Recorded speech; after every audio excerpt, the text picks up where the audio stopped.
తెలంగాణ ఎమ్మెల్యేల ఫిరాయింపు కేసు ఇవాళ సుప్రీంకోర్టులో విచారణకు రానుంది. Justice BR Gavai, justice Augustine George ధర్మాసనం విచారణ జరపనుంది. BRS working president KTR, MLA Padi Kaushik Reddy దాఖలు చేసిన పిటిషన్లపై విచారణ కొనసాగనుంది.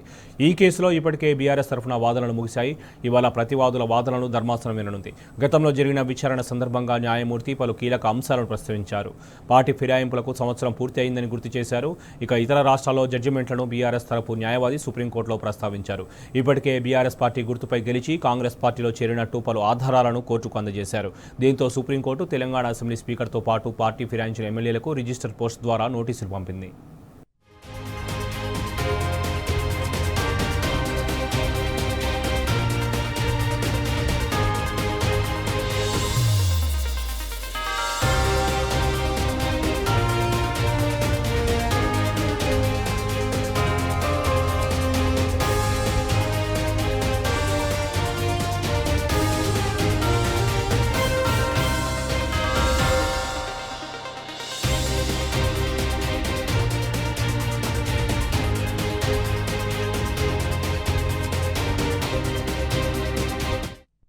తెలంగాణ ఎమ్మెల్యేల ఫిరాయింపు కేసు ఇవాళ సుప్రీంకోర్టులో విచారణకు రానుంది. ఇదే అంశానికి సంబంధించి మరింత సమాచారం మా ప్రతినిధి లివిల్ అడిగి తెలుసుకుందాం. లివిల్, చెప్పండి. సుప్రీంకోర్టులో ఇవాళ పార్టీ ఫిరాయింపు సంబంధించిన ఎమ్మెల్యేల విచారణ ప్రారంభం కానుంది. ఈ నేపథ్యంలోనే పార్టీ ఫిరాయించిన 10 మంది ఎమ్మెల్యేలో కూడా ఒక ఉత్కంఠ నెలకొంది. గత విచారణలో భాగంగా జస్టిస్ గవాయ్తో కూడిన ధర్మాసనం పలు కీలక అంశాలను కూడా ప్రస్తావించింది.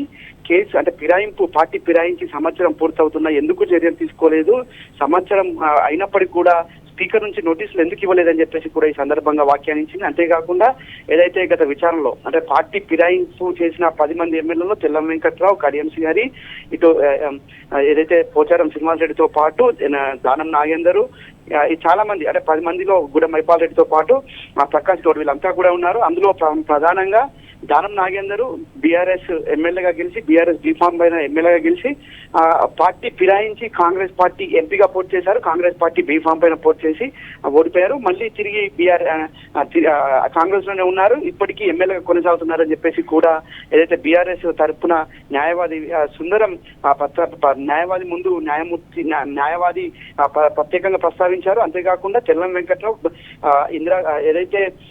ఏదైతే ఇంద్రమ్మ రాజ్యం అని చెప్పుకుంటే ప్రజాపాలనలో అనేక సభల్లో కూడా కాంగ్రెస్ సంబంధించిన ప్రైవేట్ సభలు అంటే ప్రచార సభల్లో కూడా పాల్గొన్నారని చెప్పేసి కూడా ఈ సందర్భంగా ఎవిడెన్స్ సమర్పించినట్లు కూడా చెప్పారు. కడియం శ్రీహరి ప్రధానంగా వాళ్ళ కూతురు ఎంపీగా పోటీ చేసింది.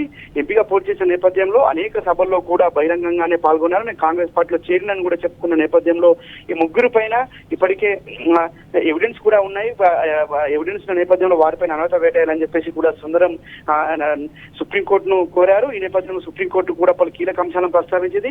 ఎందుకు ఈ విధంగా చేస్తున్నారు, ఎందుకు నోటీసులు ఇవ్వడంలో జాప్యం జరిగింది, మేము ఇస్తే కానీ తీసుకోరా అనే స్థాయిలో కూడా వ్యాఖ్యానించినట్లు మనకు సమాచారం ఉంది. కనుక ఖచ్చితంగా ఇవాళ మరొకసారి విచారణ నేపథ్యంలో సుప్రీంకోర్టులో ఇవాళ ప్రధానంగా రిజిస్టర్ పోస్ట్ నుంచి ఇటు 10 మంది పార్టీ ఫిరాయించిన ఎమ్మెల్యేలతో పాటు స్పీకర్ సెక్రటరీ, అసెంబ్లీ సెక్రటరీకి నోటీసులు జారీ చేశారు. కనుక ఆ నోటీసుల అప్డేట్ ఏమైంది, మళ్ళీ ఎలాంటి ప్రస్తావన తీసుకొచ్చారనే అంశాలపైన కూడా వాళ్ళ విచారణ జరిగింది. అయితే ఆ గత విచారణలో భాగంగా ఏదైతే మణిపూర్ కావచ్చు, గోవా కావచ్చు, మహారాష్ట్ర ఉదంతాలను కూడా బీఆర్ఎస్ తరపు న్యాయవాది ప్రధానంగా ప్రస్తావించారు. అక్కడ ఏదైతే జడ్జిమెంట్లను ఆధారంగా చేసుకొని వాళ్ళ 3 బెంచ్ జడ్జిమెంట్ అక్కడ తీర్పునిచ్చింది. కనుక ఖచ్చితంగా ఇక్కడ కూడా వర్తిస్తుంది.